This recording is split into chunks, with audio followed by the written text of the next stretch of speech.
Hey everyone, Sensei Billy here up at the dojo again today.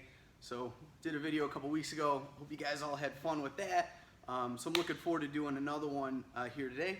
Before we jump into it, I want to talk about a couple optional pieces of equipment that you don't necessarily need, but will enhance today's class a little bit.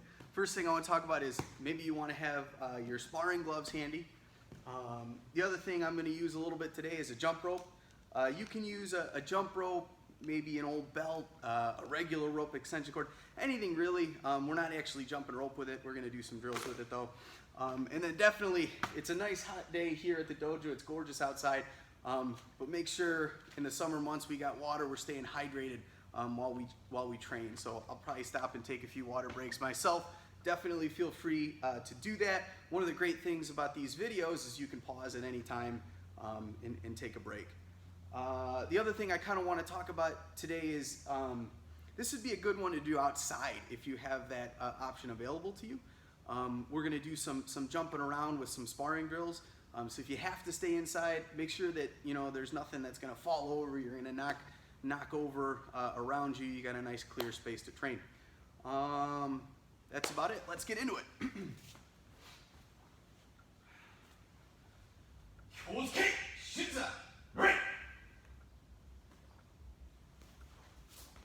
And facing you guys. Okay, so like I said, I want to work on some sparring drills today. Unfortunately, some of us may not have the luxury of having a partner to work with. So the thing I really want to focus on is our footwork. That's one that I talk a lot about in a lot of my classes, regardless whether we're training from home or in the dojo. Footwork is something that's of the utmost importance. So we really want to emphasize that and focus on it. So I'll give us some drills here, and we'll talk through some different things on our footwork. For a warm-up today, I want to work on a little bit of explosiveness. That's the other thing that I think goes hand in hand with in our footwork is, do I have the power to really drive in and attack hard and then escape when I need to? So we're going to work on a couple drills that I really like to focus on that. So the first thing I'm going to do here is a nice jump squat. So again, our normal squat, I'll start with kind of the basics. I want my feet shoulder width apart. I want to sit straight down, bend my knees, nice straight back, and I'm going to stand up. So sitting down and up, down and up. So what I want you guys to do is we're going to add just a little bit of a jump in there. Jump, down, jump, down, jump, down, jump. And you can keep going while I talk a little bit about a few things. So again, feet shoulder apart. I can have my toes slightly pointed out as I squat down. I want to make sure when I go down, my weight is back on my heels, not forward on my toes. So my weight's back on my heels, and I want to jump and land nice and soft. Hopefully you guys didn't hear that. There's no one else really in the dojo today except my lovely assistant, Sensei Ryan, over there, who's getting ready, getting prepared to come help me out. So again, jump and nice soft landing. Jump and nice soft landing. All right, go ahead and shake it out. So hopefully you got a few of those. Your legs are starting to feel a little warmed up. So let's take that jump squat to the next level. So what I want to do is some forward bounding. So just like my jump squat, I'm going to squat down, but instead of jumping high up in the air, I'm going to jump as far forward as I can. So I'm going to explode forward here, just like that. And I almost made it out of the frame of the video. So again, I'm going to turn around. You can keep going in whatever direction you want, but squat down and explode as far forward as you can. The idea here is when I land, I don't want to make any sounds. So squat down, and hopefully no one heard any sounds when I landed nice and soft. The other thing I want to talk about is making sure I'm using my legs as little like shock absorbers. I'm not landing hard on my knees, but I'm landing nice and soft, letting my knees absorb that impact. All right, so go ahead, do a few more of those, and we'll move on to the next one. So we worked kind of going forward and back. The other thing I want to talk about is going side to side. So moving laterally. So the first drill I want to talk about is called an ice skater. It's called that because it looks like you're ice skating. So basically what I'm going to do is I'm going to shift all my weight to my left leg. And I'm going to take a little hop over to my right leg. So for some of you, maybe we're going to start nice and easy with a step, as I touch here. Once you feel like you've got the move and you feel like you've got some good balance, you can add a little step in here, or sorry, a little hop in here and move a little bit faster. But again, I want to keep my knee nice and straight. I don't want it bending, wobbling side to side, anything like that.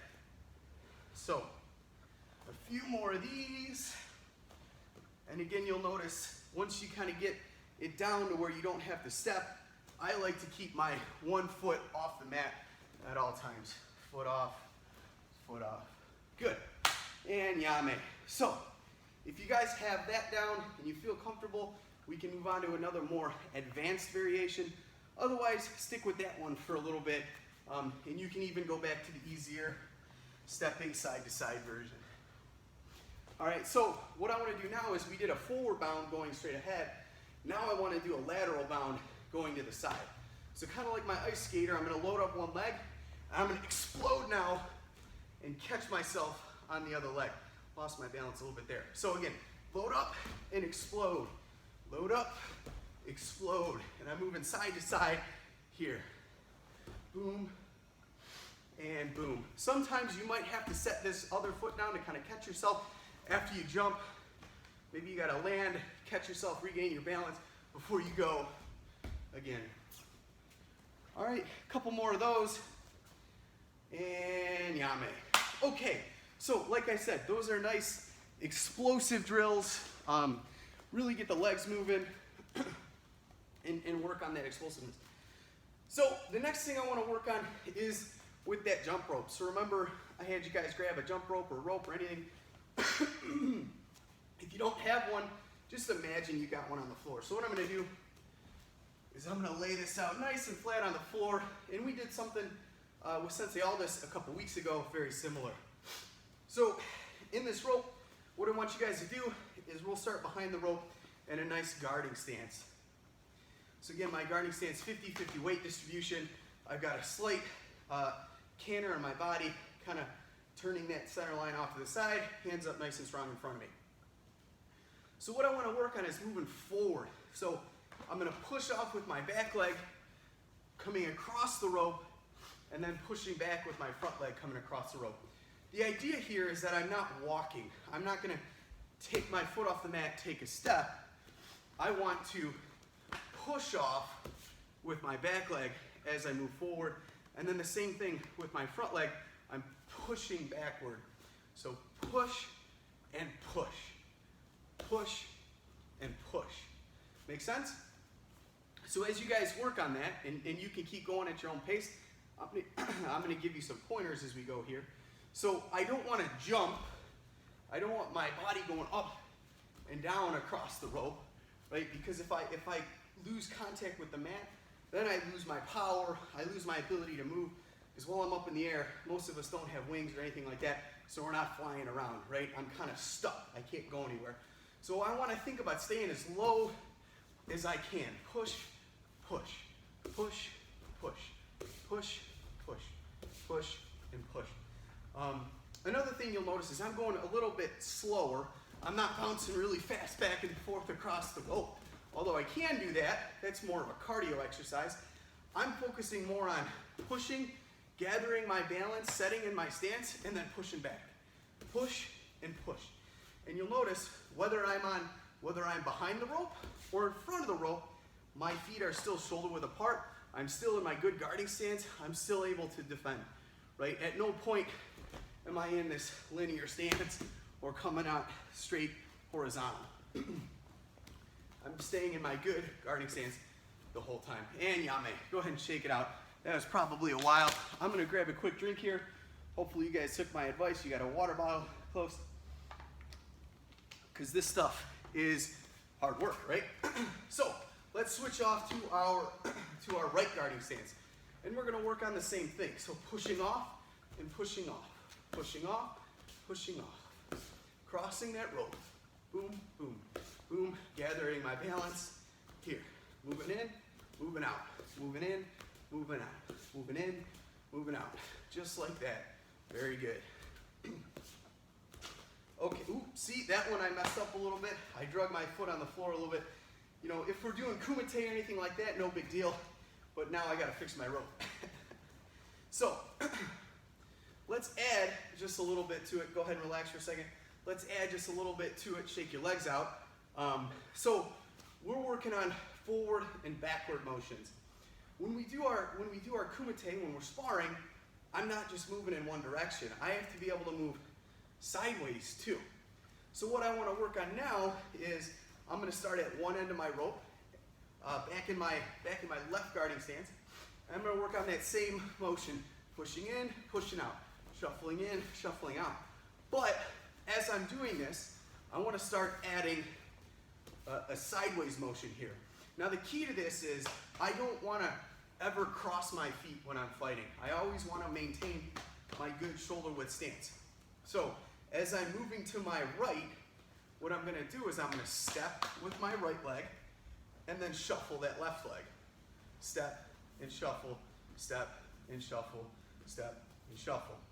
Now if I go back to my left, even though I have my left leg forward, I'm going to step with that left leg and slide the back. Step and slide. Never crossing my feet. Step and slide. In fact, when I'm fighting, I like to look at footwork. If I notice somebody that crosses their feet a lot, I generally like to wait until that moment where they cross their feet, and then I'm going, because you're stuck. You're not able to move anywhere. So, again, step and slide, step and slide, step, slide, step, slide. And hopefully you can get to a point where you're pretty fluid with these motions side to side, and we're not crossing our feet. So let's kind of combine those two movements together. So I want to get my shuffle in, shuffle out, and that sideways motion. So what I like to think of is I'm going to shuffle in, and then shuffle out. I've got my foot now on my right leg, so I can step. Shuffle in, I've got my weight on my left leg, so I can move to my right, pushing off, and then shuffle back. Shuffle in, push back. Make sense? So I need to be kind of cognizant of where my feet are as I'm moving across this line. I don't want to get to a position where, you know, if I'm moving to my right, where I've got this foot up in the air, and then I'm trying to cross my legs up to move sideways. So let's kind of do this together where we're moving in and out down the line here. So now I'm moving back this way, so I'm able to push off my back foot as I'm going forward, going back the other direction, and I'm going to push there, always maintaining this good guarding stance. All right, so let's switch up other side, same thing, cross, back, crossing that line, moving back as I work down my rope. Make sense? Great. So go ahead and shake it out a little bit. We're going to add even more to this drill now. So we had the rope in a line a minute ago. I'm going to adjust my rope. I'm going to make more of a circle. Mine looks kind of like an oval, but that's okay. Same concept. So sparring, like I said, we need to be able to move side to side, forward and back. But a lot of our attacks in karate or boxing or any of these martial arts are linear. They're coming straight at you. So often, moving in a straight line, either away from that attack or into that attack, isn't the best strategy. What I want to be able to do is kind of move in a circle around that attack, moving away from the power in whatever direction that may be. So, just like we were doing with a straight line, I'm going to start with one foot in the circle, and I'm going to push off, moving out of the circle and moving back into the circle. And what I want is getting a nice, good, fluid motion here as we come around the circle. And you'll notice at any point in time I can stop, I'm still in my good guarding stance. I never want to see you guys sideways. I never want to see you guys with feet crossed. I want to focus on keeping those feet nice distance apart as I move around the circle. Cool? So I kind of went around the circle in that counterclockwise direction. So now I want to go in the other direction, in a clockwise direction. If you guys did clockwise, you go the other way. Whatever direction you were going, switch it up. So I've still got my left leg forward though. So now I'm just moving in the opposite direction around that circle here. So if you'll notice, I've kind of got my head down, I'm looking at the circle. That's okay, but in all reality, when we're fighting, we always want to keep our head up. We want to be looking at our opponent. I don't want to have to look at my feet to know where I'm at. So, as we switch up to our left side, our right guarding stance, I've got my right leg in the circle, and I'm going to move around again. This time, see if you guys can focus, like I'm going to do, on looking up where my opponent would be. Move in here. But still maintaining that good shuffling in and out in my circle. All right, I did it one time. If you want to pause and keep going through it, that'd be great. I'm now going to go in the other direction though. So in and out, moving around that circle. Here, here, here, here. And the whole time, again, if I freeze right here, I'm in my shoulder width guarding stance, ready to attack, ready to defend, whatever that may be. That's the key when we're sparring. We always want to be ready for that attack or that defense. Okay, so we kind of mixed our warm-up in with our training, but we're going to move on to the next part of class. Go ahead and grab a drink too. Already moving around a ton, even though we're about halfway done with class. So before we move into our actual karate techniques, let's work on some stretching. We should all be really warm. You can see I'm already pouring sweat. Hopefully you guys are too. So we'll start, I'll do my right, you do your left. We'll start with our left leg hurdler stretch. Down for 10, ready, ichi, ni, san, shi, go, rikyu, sichi, hachi, kyu, chu, and switch sides. My brain just did something funny there.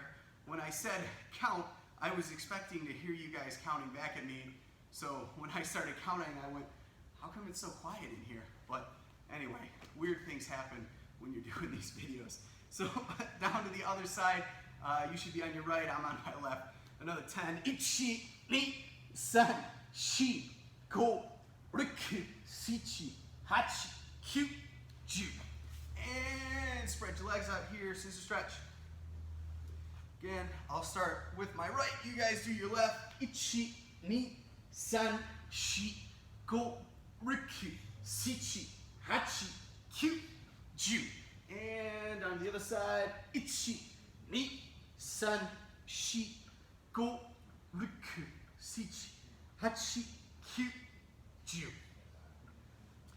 And down in the middle.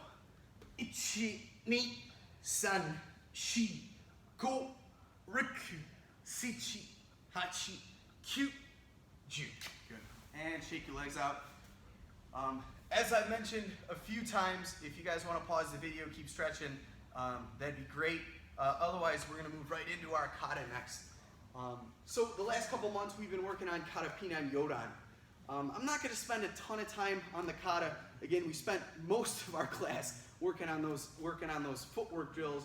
I'm going to run through the kata one time. If you guys are struggling with that kata, remember, you can always go back and watch the videos from the last couple months where we went through in detail the first and second half of the kata. We also have our virtual private lessons. So there's a few of the senseis here that are doing private lessons online.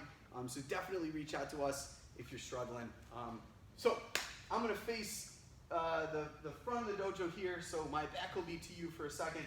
But I'll count us through the kata, and we'll stop and talk about a few spots in a second.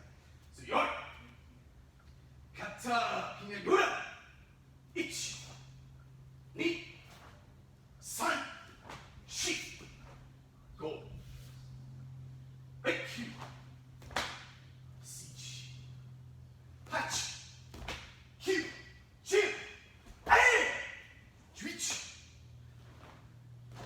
ji, jusan, jushi, go, rikyu, jusichi, ai, juhachi, kyu, niju, and juichi. Okay, great. Like I said, if you're struggling with that, you guys kind of have to be the judge because we can't see you doing it right now. There's a couple spots that I do want to talk a little bit about in the kata. Usually I talk about those side kicks, but Sensei spent a lot of time talking about the side kicks in one of the last videos, so definitely go check that one out because that's kind of a trouble spot for everyone. So the part I want to talk about today is our Morotukes, to the last two Morotukes in the Kata before we move into the Kake. So if I was facing this way, you know, we've got that head level Morotuke and we do that Kake. So I'm going to kind of face you guys so you can see my hand movements here. So we should have left side 4 Morotuke. So this one, our standard Morotuke is going to be down kind of even with our shoulder. This one I want about head level. So even with my head and my hand is going to gravitate up towards my wrist too.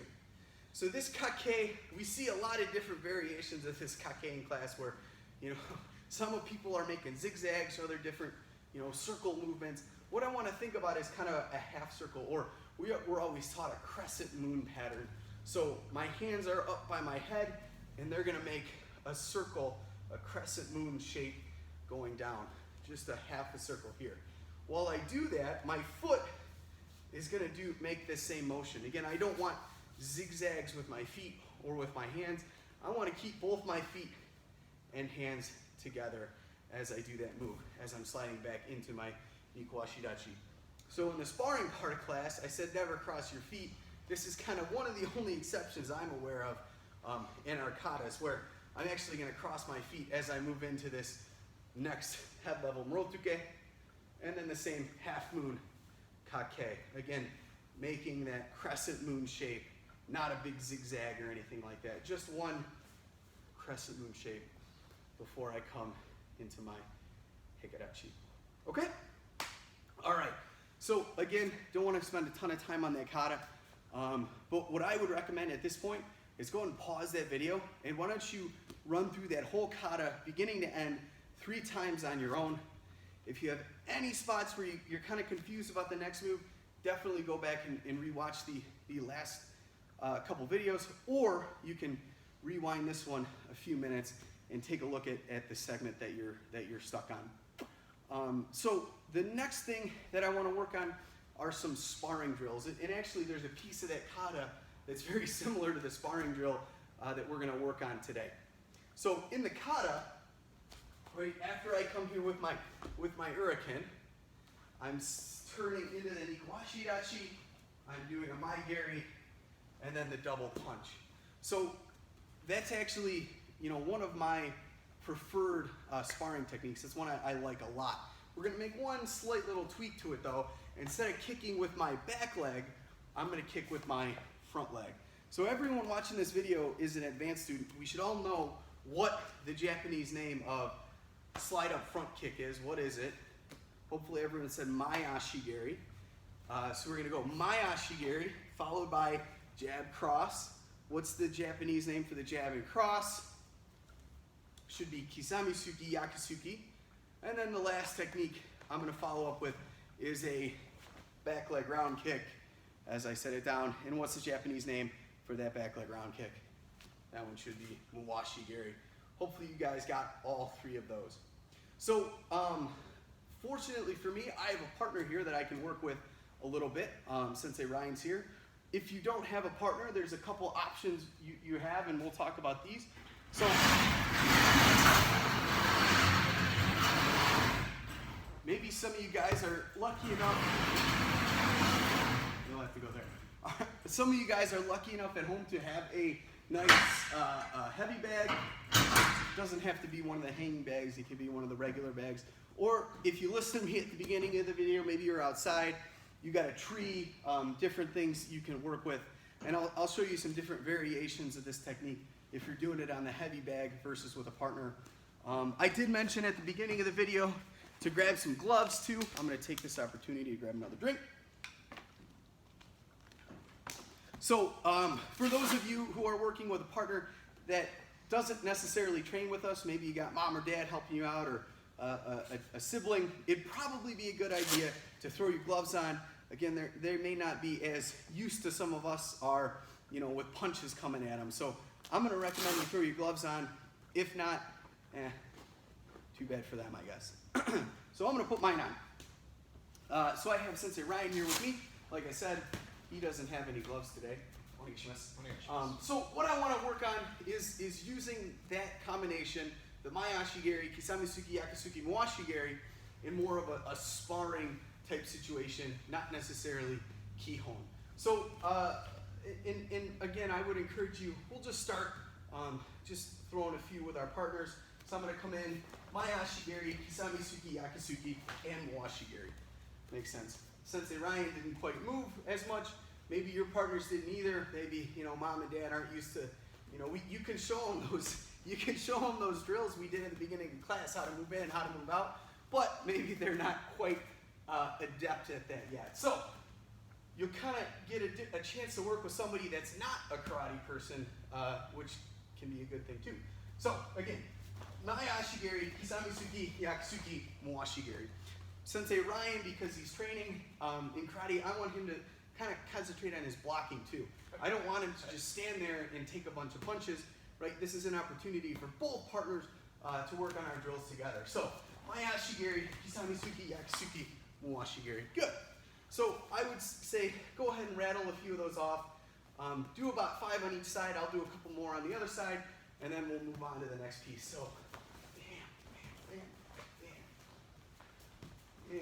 And again. Oh.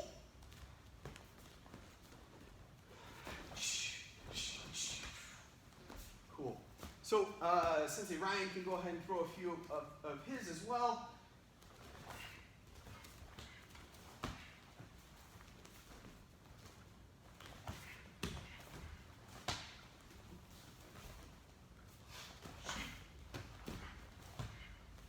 And good. So hopefully you guys had a chance to work both sides and alternate a bit. If you didn't, go ahead and pause the video.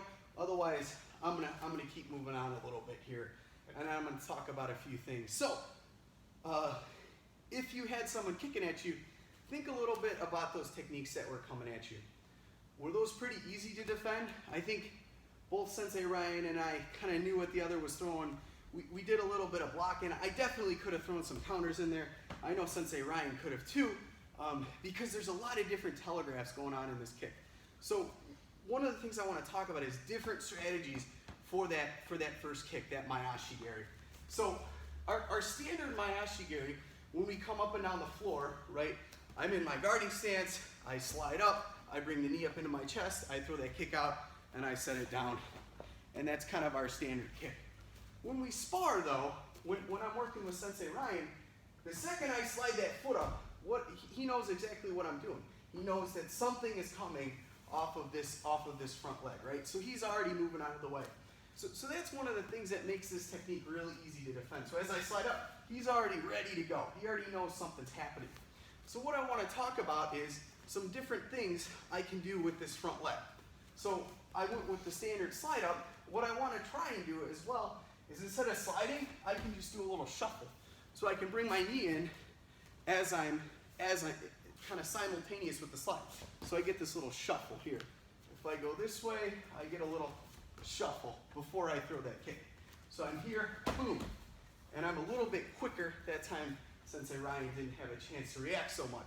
So if he wants to try and block it, or not, if he wants to try and block it, boom. So I have a little bit more of an edge when I add that kick.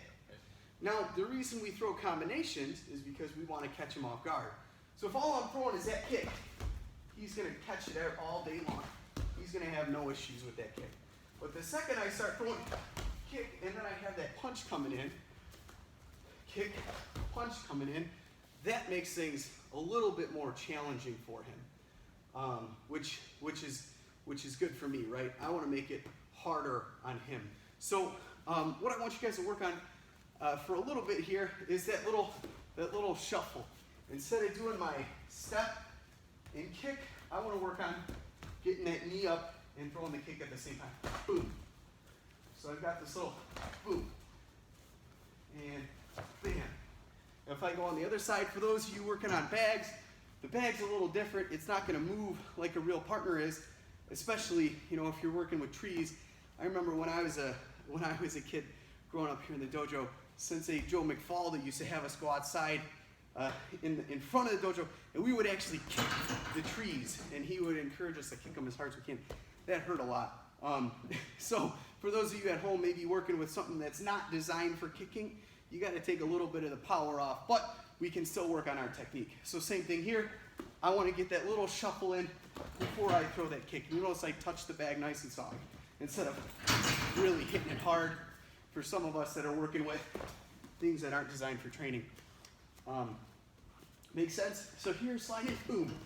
So hopefully you're working on that with your partner while I'm talking. I like to talk and have you guys train a lot at the same time. If you've been to my class, I talk at you while you're training too.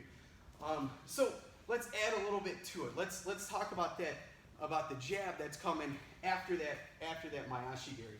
So kind of like in our Kata, right? In my Kata Pinan Sandan, I'm throwing my back leg. Ooh, that was bad foot form. I'm throwing my back leg kick, and I want to set it down and have that punch and kick make contact at the same time. That way I have my whole body behind that punch. So same thing here when I'm sparring. When I'm here with Sensei Ryan, I've got my little shuffle, bam. I want to make contact on that punch same time. So Sensei Ryan is going to defend a bit here, boom, bam, bam. So I've got that punch in the foot making contact at the same time. Make sense? So that's the other piece to think about.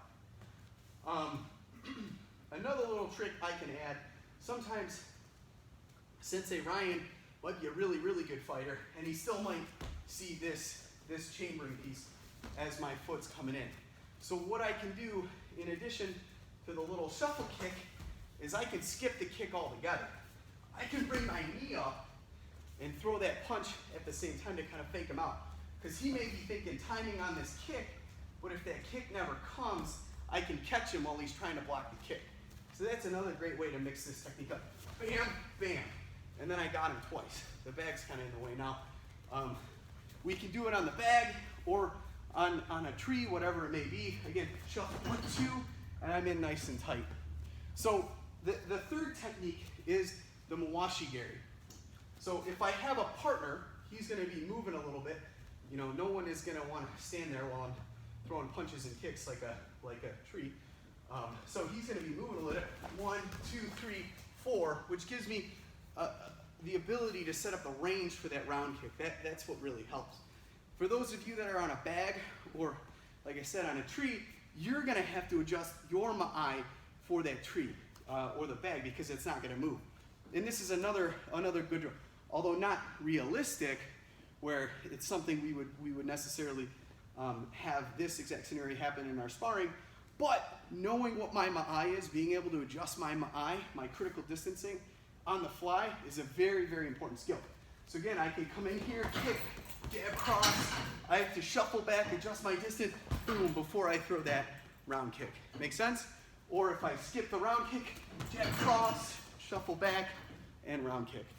So again, being able to adjust in and out, depending on where I'm at, for that round kick is important. So I'm going to get rid of this so I've got a little bit more room.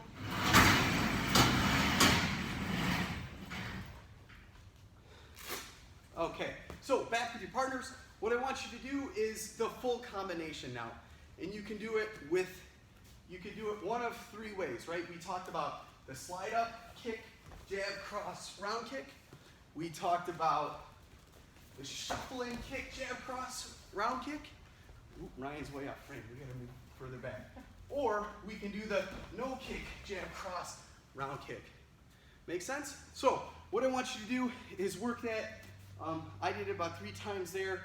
Work that 3 to 5 times on each side, and make sure, you know, if you're working with a partner, you're switching back and forth. So now I've got my right side forward. I can come in, slide up, jab, cross, round kick.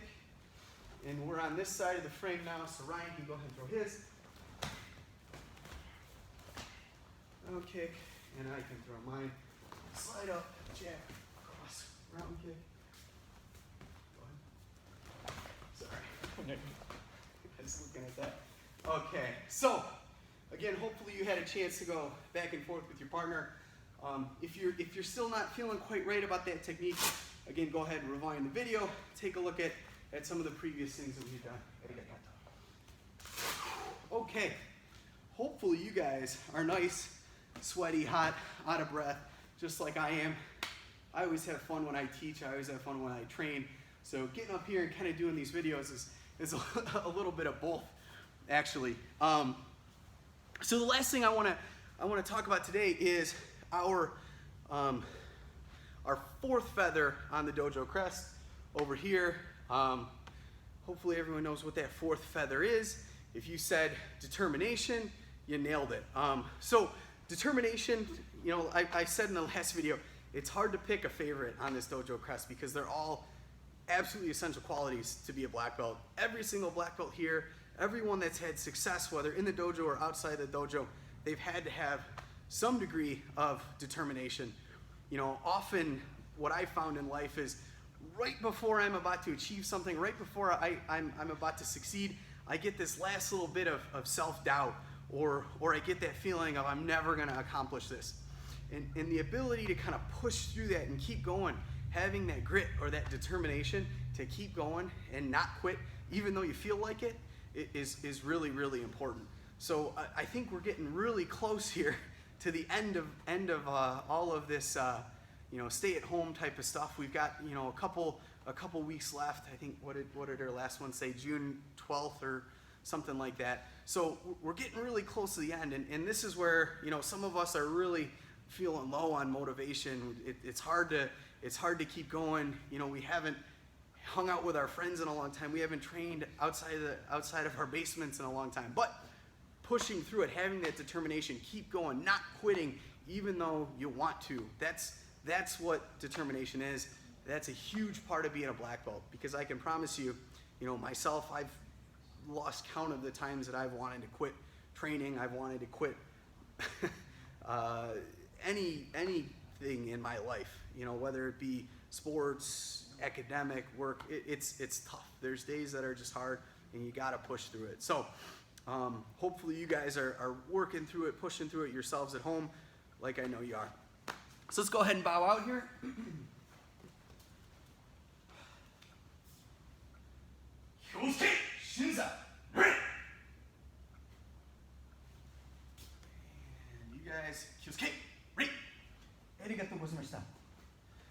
All right, thanks for training with me today.